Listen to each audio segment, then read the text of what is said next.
괴로울 때면 수가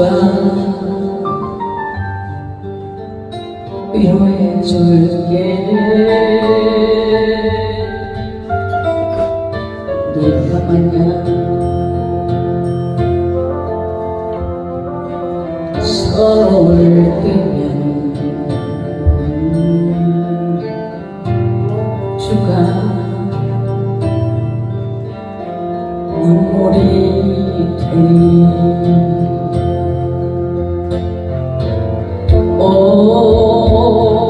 어두운 밤 험한 길 걸을 때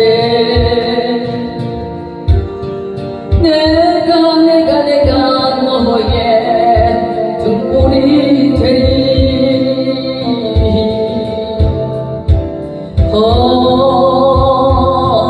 전으로 쓸쓸할 때 내가 너의 버티라. 나는 너의 영원한 형제가. 나는 너의 친구야. 나는 너의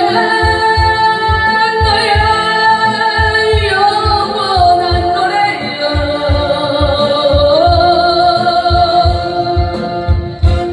나는 너의 기쁨이야.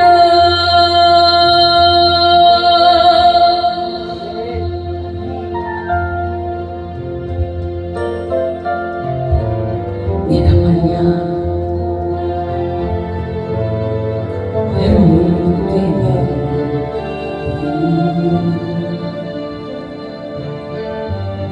주가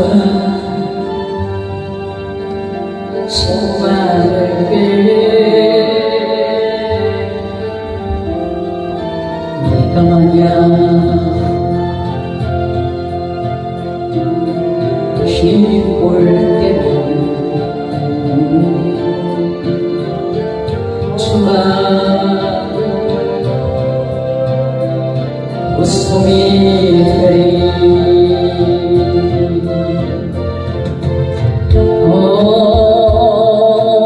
어두운 밤 험한 길 걸을 때 내가 너의 등불이 되리.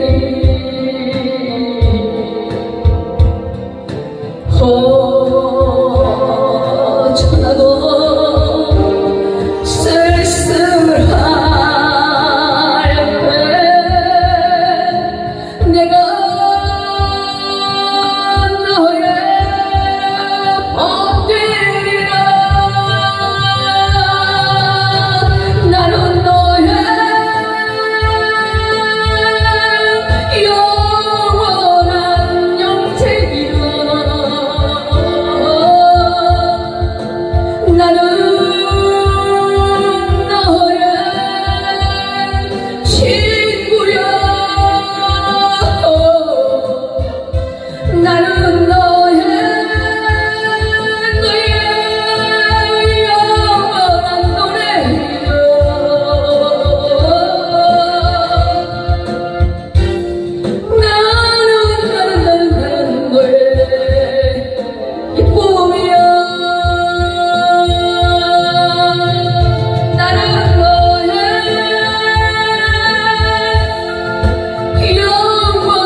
위로해 주세요.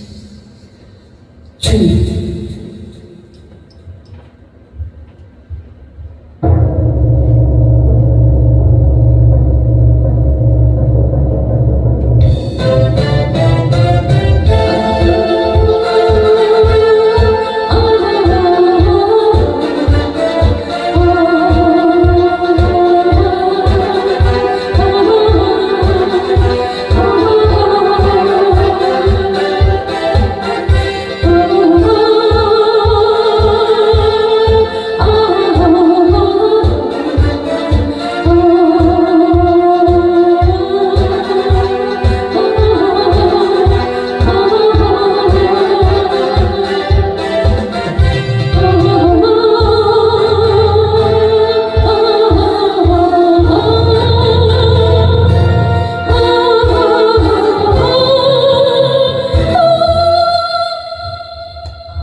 하나님 아버지, 오늘도 거룩한 성의를 허락하시고 이 아침에도 주의 말씀 앞으로 나아가게 하시니 주님 감사합니다. 주님이 있기에 오늘 우리가 있으므로 주님께 영광을 돌리며 우리 길을 열어주시고 마음을 열어주시고 눈을 열어주시어서 말씀이 들려지고 깨달아지는 놀라운 역사가 있게 하여 주시옵소서. 악한 마음에 틈타지 않게 하시고 예수님의 이름으로 기도하옵나이다. 아멘. 오늘 말씀은 로마서를 계속 강해 중입니다. 그래서 로마서의 3장 9절부터 20절까지 있는 이 말씀 가운데서 인간은 절대적 죄인이다 라는 이 제목으로 오늘도 함께 은혜를 나누고자 합니다. 인간은 절대적 죄인이므로 죄에서 자유할 수 없다라고 말씀하였습니다. 모든 인간은 하나님 앞에 서 있으므로 스스로 선을 행할 능력이 없다는 것을 이야기하는 것이죠. 로마서를 시작하면서 말씀을 드린 바가 있습니다. 로마서의 핵심은 구원에 대한 말씀으로 인간은 모든 죄에서 자유할 수 없으므로 구원은 인간의 의지적 믿음으로 얻는 것이 아니라 하나님의 의로 인해 얻는 선물이라고 말씀을 드렸습니다. 그렇다면 오늘 우리의 죄를 바울은 어떻게 설명하고 있는가 좀 더 알아보고자 합니다. 첫 번째로 피할 수 없는 죄입니다. 9절의 말씀을 제가 봉독해 올립니다. 그러면 어떠하냐? 우리는 나으냐? 결코 아니라 유대인이나 헬라인이나 다 죄 아래에 있다고 우리가 이미 선하였느니라. 아멘. 예. 사도 바울은 로마서 1장 1절부터 복음은 차별이 없다라고 말씀했습니다. 그리고 313년 동안 로마의 핍박을 피해서 지하 그 공동묘지 카타콤이라는 이곳에서 숨어 살면서 아들, 딸을 낳으면서 손주들을 낳으면서 신앙을 지킨 초대교회의 성도들에게 이 로마서를 써서 보냈죠. 당시 세계 최고의 헬라 문명을 자랑하던 강대국 로마도 결국은 죄인이고 차별 없는 복음을 받아들여야 할 대상임을 선언했습니다. 그래서 로마서 1장 18절부터 21가지 죄의 목록을 열거했습니다. 그리고 먼저 믿었다고 하는 유대인들도 판단하는 죄를 짓고 있었음을 단호하게 지적하면서 유대인이 나은 점이 있다면 말씀을 먼저 맡은 것이라고 지난주에 말씀을 드렸죠. 그리고 400년 동안 대단한 강대국 문명을 자랑하던 헬라인이나 하나님께서 직접 주신 율법을 1500년 동안 지켜온 유대인들도 바울은 비롯한 모든 인간이 죄인이며 또 죄 아래 있음을 강조하는 말씀이죠. 흔히 우리가 방송에서 나오는 강력범들을 많이 보지요. 강력범들을 보면서 사람들은 흔히 아유 저런 사람들을 왜 살려주는 거야 라고 하면서 혀를 치면서 비난하기도 합니다. 그러나 그 사람이나 우리나 하나님 앞에서 똑같은 죄인이라는 것입니다. 그리고 우리가 판단할, 비판할 처지가 못 되는 거예요. 그런데 사도 바울은 로마와 유대인들의 죄를 지적한 후에 우리의 문제를 거론한 것이 있는데 우리의 문제를 먼저 거론해요. 우리가 항상 타인의 문제를 통해서만 자신의 문제를 확인하게 볼 수 있기 때문에 먼저 우리의 죄를 먼저 거론하기 이전에 로마와 유대인들의 죄를 지적한 후에 우리의 문제를 거론했습니다. 다시 말씀드리면 우리가 문제를 보면 다른 사람의 문제를 보게 되면 나를 볼 수 있는 그런 거울이 되라고 하는 말씀입니다. 쇼펜하우어는 각 사람은 타인 속에 나를 비추는 거울을 가지고 있다고 했습니다. 그렇다면 이웃이 죄를 범해도 정죄와 비난의 대상이 아니라 그것을 보고 자신의 내면을 보라고 하나님이 주신 거울이라는 것입니다. 하나님은 모든 인간을 죄인이라고 하시는데 여러분은 아직도 내가 무슨 죄가 있다라고 죄를 지적하느냐고 지금도 그렇게 생각하십니까? 타인의 죄만 비난하고 정죄하십니까? 우리는 어떠한 범죄자를 보더라 그 속에서 내 자신을 볼 수 있어야 합니다. 나를 발견해야 합니다.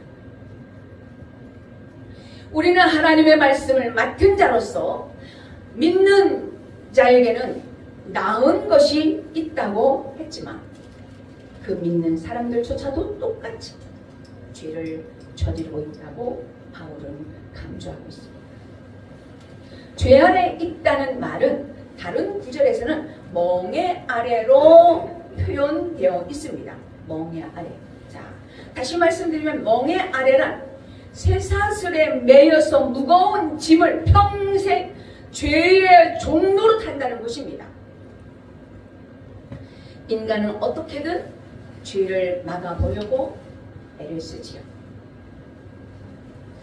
그래서 정부 정책에도 이 범죄와의 이런 전쟁 가운데서 특별법을 제정하기도 하고 여러 가지 투기를 막아보려고 세금을 부과하기도 하고 이렇게 하죠. 가정에서는 도난 경보니 여러 가지 장치를 달고 애를 쓰고 있습니다.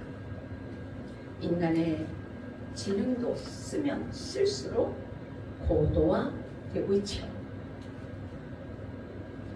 사회가 그만큼 발달하면 발달할수록 죄의 기술도 점점 발전하고 있다는 거예요. 죄는 멍에처럼 우리의 육체와 정신과 영혼을 얽매이게 합니다. 우리의 선한 감각까지도 잊어버리게 만들어요. 좋은 것도 나쁜 것도 기쁨도 슬픔도 느끼지 못하도록 우리를 피폐하게 만드는 것이 죄의 세력입니다. 무서운 것이 있다면 내 자신 스스로가 피할 수 없는 죄의 세력입니다. 사랑하는 성도 여러분, 목사도 대통령도 이 땅에 아무리 똑똑하고 지식이 있어서 장성한 사람이라 할지라도 죄를 피해갈 수 잡혔어요. 그래서 항상 내 죄를 보고 회개하라고 구속사로 늘 이렇게 해석하여 보라고 말씀을 드리는 것이죠. 사랑하는 성도 여러분, 여러분은 내가 이렇게 죄에서 피할 수 없음을 여러분은 인정하십니까? 내가 100% 죄인이라는 것을 인정하십니까? 그냥 우리가 말로만 그래 내가 100% 죄인이야 라고 이렇게 할 수는 있으나 정말 애통해 하면서 내 마음에 정말 마음을 찢는 마음에 내가 100% 죄인이라는 어떤 이런 인정하기까지 가야 합니다. 다음 성경 구절에서 우리의 이 죄를 지적해주고 있는데 나는 그 죄를 인정하고 싶지 않아도 성경은 우리에게 증언해주고 있습니다. 적용의 말씀을 드립니다. 다른 사람을 보고 어떻게 믿는 사람이 저럴 수 있냐고 나는 비판한 적은 있습니까?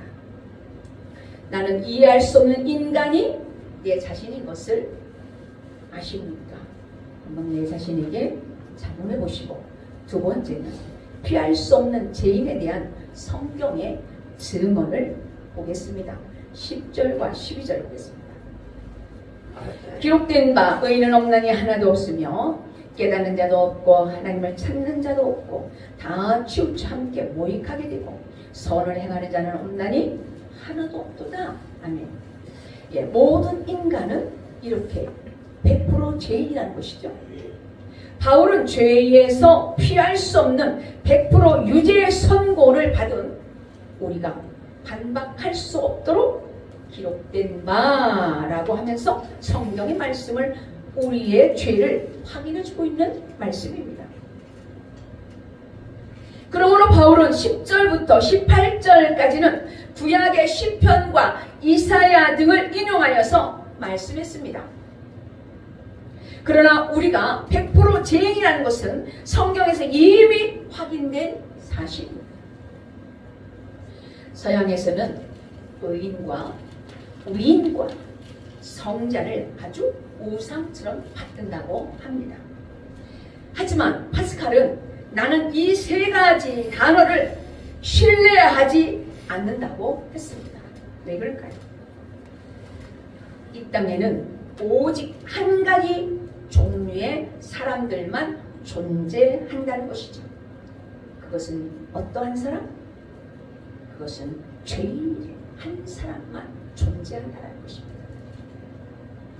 우리는 어떻게 보면 교회 안에서는 다 의인처럼 보여지고 아름답게 믿음 있어 보여지고 이렇게 우러볼 수도 있습니다. 그래서 착각할 때도 있지요. 내가 저 사람 저렇게 믿음 있게 봤는데, 저렇게 정말 훌륭한 사람으로 봤는데 어떻게 저렇게 죄를 질 수 있어? 라고 하면서 놀랄 만한 일도 생깁니다. 그때서야 심각성을 자신을 발견하고 자신을 돌아보게 되기도 하죠. 교회의 사명은 불신자를 구원하는 일인 만큼은 확신합니다. 그래서 교회 밖에서만 찾으려고 이렇게 우리가 전도도 밖에서만 열심히 열정을 내서 하기로 하죠. 교회를 다니고 있어도 그리스도 밖에 있는 사람들이 얼마나 많은지 인식하지 못하기 때문에 믿는 사람의 죄를 범하면 왜 저렇게 저런 사람이 죄를 범할 수 있느냐고 하면서 놀라는 것이죠. 우리는 이렇게 착각에 빠질 때가 있습니다. 그러므로 우리는 구원받을 자를 교회 밖에서만 찾으려고 하면 안 되는 거예요. 교회 안에서도 내가 신앙생활하고 있지만 그리스도 밖에 생활하는 사람들이 교회 안에서도 많다는 것이에요. 그래서 우리는 양면성을 보고 교회는 꾸준히 양육을 계속 해 나가야 합니다. 교회에 나간다고 해서 죄를 안 짓는다고 안심할 것이 아니다. 우리는 예수님을 믿고 거듭나기까지 우리의 영혼은, 내 인생이 정말 가면 갈수록 고난의 연속입니다. 각자 당황과 회의와 시련을 거쳐서 예수 그리스도를 영접하였어도 변하지 않는 부분이 우리에게 각자 한 가지씩은 다 있을 거예요. 어떤 사람은 이 가치관이 변하지 않는 사람도 있을 것이고, 술, 담배, 정욕을 끊지 못하는 사람도 있을 것이고, 자식에 대한 욕심도 버리지 못하는 부분도 있을 것이고, 이렇게 놓지 못하는 부분들이 한 가지씩은 다 있을 것입니다. 교회를 다니면서도 끊지 못하는 것들이 있으므로 우리는 이렇게 100% 죄인이라는 것을 알고 자기 죄에 대해서 늘 아파하고 동의하면서 회개하며 나아가야 할 것입니다. 11절에서 깨닫는 자도 없고 하나님을 찾는 자도 없다고 합니다. 이 세상 이치는 예수 그리스도가 아니면 깨달을 수가 없습니다. 예수 그리스도가 아니면 악한 세상에서 하나님을 알아갈 수도 없습니다. 12절에서는 선을 행하는 자는 엄단이 하나도 없다라고 말씀합니다. 이 말은 마치 사람이 영양이 과다하면 비만이라고 그러죠. 또 부족하면 영양 실족이라고 합니다. 이처럼 사람이 감정에 치우치면 정신이 없고, 이성에 치우치면 감성이 메말라서 문제가 생깁니다. 사람이 살아가는 삶에 너무 과다하면 안 된다는 것이죠. 너무 없어도 문제가 되기도 합니다. 얼마 전에 제가 죄에 대한 어원을 말씀드린 바가 있습니다. 죄의 어원은 관역을 빗나가다라고 했습니다. 어느 한쪽으로든 치우치는 것이 죄의 특징입니다. 부족하든 넘치든 한쪽으로 치우쳐 있기 때문에 마치 음식이 상해서 먹지 못한 것처럼 모익하게 된다는 것이죠. 마치 뿌리에서 분리되어 이미 죽어있는 화병의 꽃처럼 말이죠. 진리를 떠난 인간은 살아있으나 이미 죽은 자와 같습니다. 진리를 떠났으니 무엇이 옳고 그른지 유익한지를 판단할 수 없는 것입니다. 진리가 우리 삶의 기준이 되어야 하는데, 진리가 없으면 자신의 행위를 잴 수 있는 기준이 없기 때문에 무엇이 옳고 그른지, 무엇이 죄인지 모릅니다. 본능적인 욕망에 치우쳐서 그것을 따라 사는 것이 최고인 줄만 알아요. 그러나 진리를 떠난 사람은 이 세상 쾌락을 쫓으면서 달려가지만 그 길은 결국 멸망의 길입니다. 적용의 말씀을 드립니다. 내 안에 끊어지지 않는 죄가 있다면 그것이 무엇입니까? 세상 성공과 건강과 육적인 것에 치우쳐 하나님을 찾고 있습니까? 진리가 기준이 되어서 중심의 균형을 잃지 않고 있습니까? 여러분은 어떤 편에 있습니까? 적용해 보시고, 세 번째는 입으로 짓는 죄가 있습니다. 13절과 14절을 보겠습니다. 그들의 목구멍은 열린 무덤이요, 그 혀로는 속임을 일삼으며 그 입술에는 독사의 독이 있고 그 입에는 저주와 악독이 가득하고. 아멘. 이 본절에서 말로 짓는 죄에 대한 지적이죠. 목구멍은 열린 무덤이라고 하였는데 이 무덤은 멸망을 상징한 동시에 타인까지 죽음으로 이끌고 가는 악독이며 쾌홀입니다. 자신들이 죄인임을 생각하지 않기 때문에 본성대로 죄를 짓고 그 다음에는 자기 합리화를 하느라고 말로 또 죄를 짓는 것이죠. 그래서 13절부터는 언어의 죄가 나오기 시작합니다.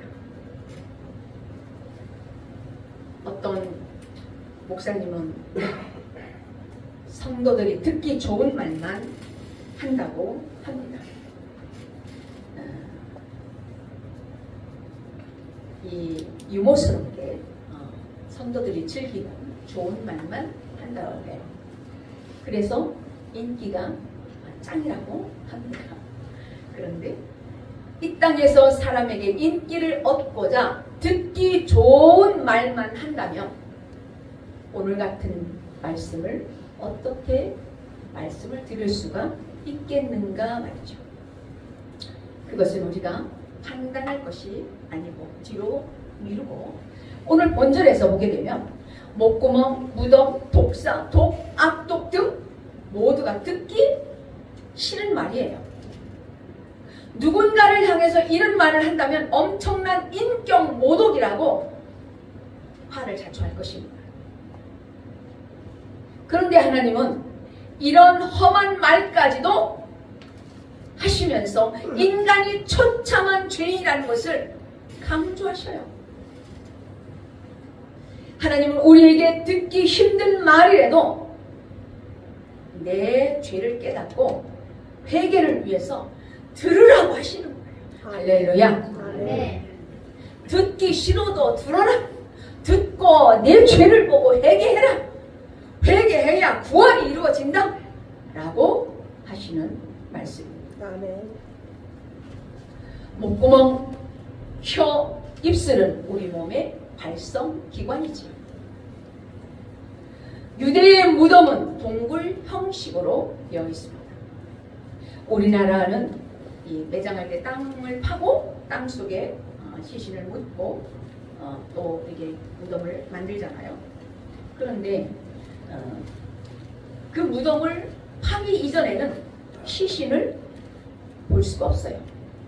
그런데 이 유대에서는 가족 무덤이라고 해가지고 그 한 무덤으로 한 가족이 다 들어가.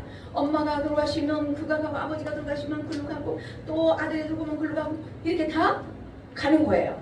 그런데 먼저 가신 분이 있잖아요. 먼저 가신 분이 있는데 그 시신이 썩어서 냄새 날까 안 날까? 나요. 나죠. 그 다음 차례 갈 때 그 돌문을 열면 그 냄새가 날까 안 날까요? 나요. 그 냄새는 진동할 것입니다. 그 악취가 진동할 것이요. 이처럼 우리에게도 생각지 않은 때에 내 인생의 지진 같은 사건으로 해달별이 떨어지는 사건이 찾아옵니다. 그때 돌덩이가 굴려져 우리 안에 있는 거짓되고 더러운 것들을 드러날 것입니다. 내가 오픈하고 싶지 않아도 어쩔 수 없이 냄새나는 이 죄악들이 낱낱이 드러날 때가 있습니다. 우리는 입만 열면 남의 말하기를 좋아합니다. 인간의 본성은 다른 사람의 칭찬보다 남을 험담하면서 즐기는 것이 인간의 죄성의 특징입니다.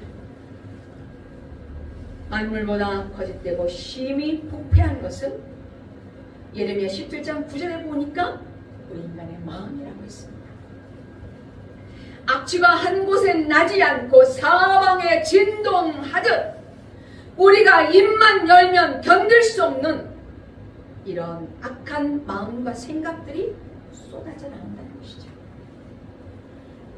사랑하는 성도 여러분, 나의 악한 말 때문에 온 식구가 또 주위 사람이 상처받고 눈물을 흘립니다. 이렇게 인간은 내 입술 하나도 제어할 수 없는 죄인이기 때문에 로마서 3장 10절부터 18절까지 업도다가 이 업도다가 7번 완전수를 강조하고 있습니다. 그래서 의인은 없나니 하나도 없으며 깨닫는 자도 없고 하나님을 찾는 자도 없고 선을 행하는 자도 없나니 하나도 없도다. 하나님을 두려워하는 함이 없느니라고 완전수 7수를 말합니다. 성경의 7은 완전수를 말합니다. 이 말은 그만큼 인간은 철저히 부패하고 완전히 절망적이라는 뜻이죠. 인간은 절대적 죄인이라고 했는데 이렇게 인간은 절망적이라는 것을 우리가 인식되어집니다. 네 번째에 보게 되면 파멸과 고생의 종신령이 있습니다. 15절부터 18절을 제가 보겠습니다. 그 발은 피 흘리는 빠른지라 피 흘리는 데는 빠른지라 16절 파멸과 고생의 그 길에 있어 17절 평강의 길을 알지 못하였고 18절 그들의 눈앞에 하나님을 두려워함이 없느니라 함과 같으니라. 아멘.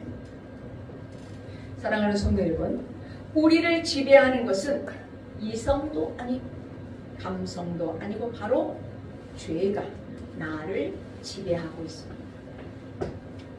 눈만 뜨면 죄가 지배하고 있는 거예요. 나를 이 죄를 깨닫고 돌이키는 데는 평생이 걸릴 수도 있습니다. 그런데 이 죄를 짓는 이 생각하는 곳에는 얼마나 빠른지 오늘 15절에 보니까 그 발은 피 흘리는데 빠른지라 라고 말해요. 그러니까 죄 짓는 일에는 아주 빠르다는 거예요. 죄를 회개하는 일에는 평생을 가는데 죄 짓는 일에는 아주 빠르게 달려간다는 것입니다. 그 속에는 파멸과 고생이 기다리고 있는데도 그것을 모르고 분별이 안 되기 때문에 정신없이 달려가는 것이죠.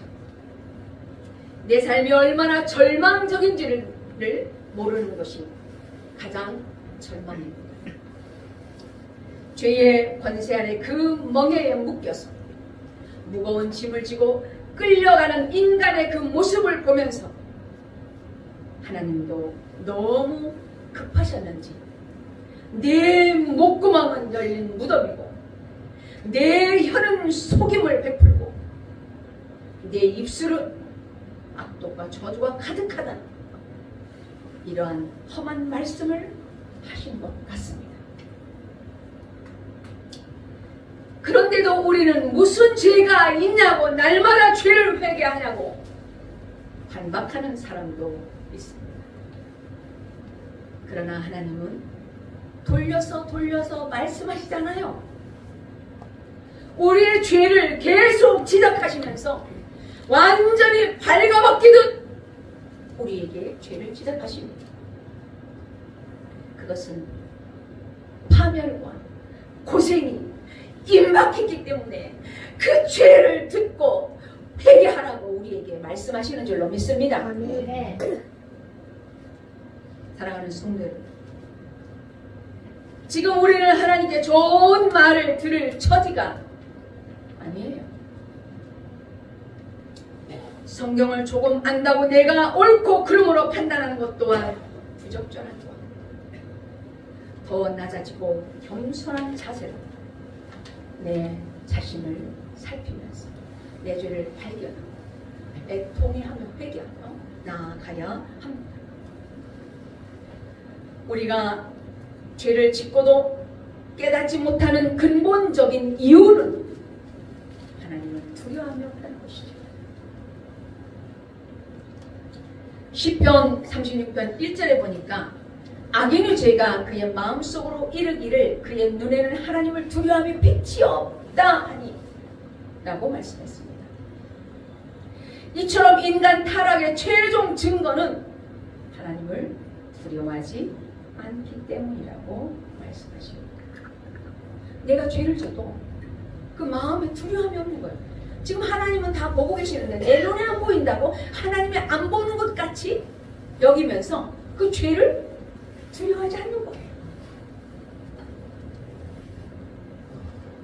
하나님을 섬기던 사람도 죄를 짓고 나면 하나님에 대한 두려움이 없어집니다. 처음 죄를 지을 때는 누가 볼까봐 그냥 떨림으로 이렇게 바라보게 되는데 한두 번 죄를 짓다 보면 무뎌지게 됩니다. 그것이 본성의 인간의 그 본성의 근성의 그 죄성이에요. 거기다 사람 속이는 일은 아무렇지도 않게 생각을 합니다. 죄가 반복되고 커질수록 하나님을 두려워해야 하는데 말이죠. 죄를 지울수록 겁이 더 없어지는 것이 인간의 특징이에요. 그러므로 우리의 죄를 살펴볼 수 있는 이런 신앙의 삶이 되어야 할 것입니다. 적용의 말씀을 드립니다. 나는 죄를 짓는 일에 발빠르게 행동합니까? 그리고 발빠르게 짓는 죄는 어떤 죄입니까? 죄에 대하여 무뎌진 부분은 없습니까? 한번 자신에게 자문해 보십시오. 자, 19절과 20절을 다섯 번째 제가 율법과 십자가에 대한 말씀을 꼭 이 말씀을 우리가 알고 가야 합니다. 이 말씀을 우리가 집중해서 우리가 알고 가야 그 다음번에 하나님의 의에 대한 말씀을 우리가 다 이해가 됩니다. 자, 그래서 이 말씀을 집중해서 우리는 잘 듣는 시간이 되었으면 합니다. 19절과 20절을 제가 보겠습니다. 우리가 알거니와 무릇 율법이 말하는 바는 율법 아래에 있는 자들에게 말하는 것이니 이는 모든 입을 막고 온 세상으로 하나님의 심판 아래 있게 하려 함이라. 그러므로 율법의 행위로 그 앞에 의롭다 하심을 얻을 육체가 없나니 율법으로는 죄를 깨달음이니라. 아멘. 지금 뭔 말인지 잘 모르죠? 네. 율법과 이 복음의 구속사적 이 세대 교체로 말씀하는 건데, 율법은 내가 심판받아야 할 죄인이라는 사실 앞에서 분명하지 못하게 하는 것입니다. 율법의 죄를 깨닫게 하기 때문에 이 율법의 핵심은 하나님을 사랑하고 이웃을 사랑하라입니다.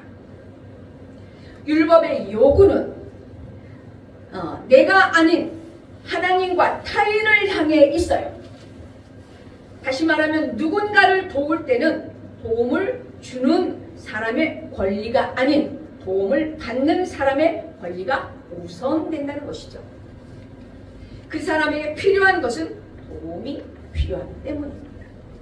다시 말씀드리면 내가 사랑하는 사람에게는 죽기까지 대신할 수는 있어도 나를 평생 동안 괴롭게 하고 또한 도저히 용서할 수 없는 누군가를 위해서는 상상하고 쉽지 않은 이런 인간의 마음입니다. 이렇게 미운 사람 또한 나의 원수를 위해서 내 목숨을 내놓기까지 사랑하라는 것이 율법의 요구예요. 그런데 이런 사랑을 우리가 할 수 있을까요? 나를 평생 괴롭게 만들고 저 원수를 내 목숨을 대신해서 사랑할 수 있어요? 사랑할 수 있어요? 없어요? 없어요. 우리 인간의 힘으로는 없어요. 못합니다. 하나님의 강권적으로 역사가 아니면 우리는 그 원수를 위해 대신 죽을 수 없다는 것이죠. 내 혈육을 위해서도 우리는 대신 못 죽는데 어떻게 저 원수를 위해서 죽을 수 있겠는가 말이죠. 그래서 예수님의 십자가가 필요한 거예요. 할렐루야. 네. 예수님의 십자가의 사랑은 그래서 놀라운 것이에요. 할렐루야. 내가 할 수 없기 때문에 그래서 예수님의 십자가가 필요한 거예요. 이렇게 예수님의 십자가는 놀라운 것이에요. 로마서 5장 8절에 우리가 아직 죄인 되었을 때에 그리스도께서 우리를 위하여 죽으심으로 하나님께서 우리에 대한 자기의 사랑을 확증하셨느니라고 했습니다. 율법은 내가 누구를 사랑할 수도 없고 대신 희생할 수도 없기 때문에 심판을 피할 수 없다는 것을 인정하게 됩니다. 그래서 율법은 알면 알수록 내 죄를 드러나게 됩니다. 율법은 행위로 나타나는 표면적인 것이 아닙니다. 그래서 율법을 행위로 잘못 받아들여서 잘못 오해를 하고 있는 사람들이 누굴까요? 대표적인 인물들이 누굴까요? 유대인들이에요. 자신들만이 의롭다라고 율법을 잘 지킨다고 생색을 내고 착각에 빠진 사람들이 유대인들이잖아요. 율법으로는 내가 하나님의 수준에 도달할 수 없다는 것을 깨닫게 하는 것입니다. 그러면서 우리는 주님, 저는 아무것도 할 수 없는 죄인입니다 라고 하면서 고백하는 것이 어거스틴은 세상에서 두 가지 종류 죄인이 있다고 했어요. 하나는 내가 죄인이라고 하는 죄인, 또 하나는 내가 의인이라고 하는 의인의 죄인, 두 가지 종류가 있다라고 이렇게 성 어거스틴은 말을 했습니다.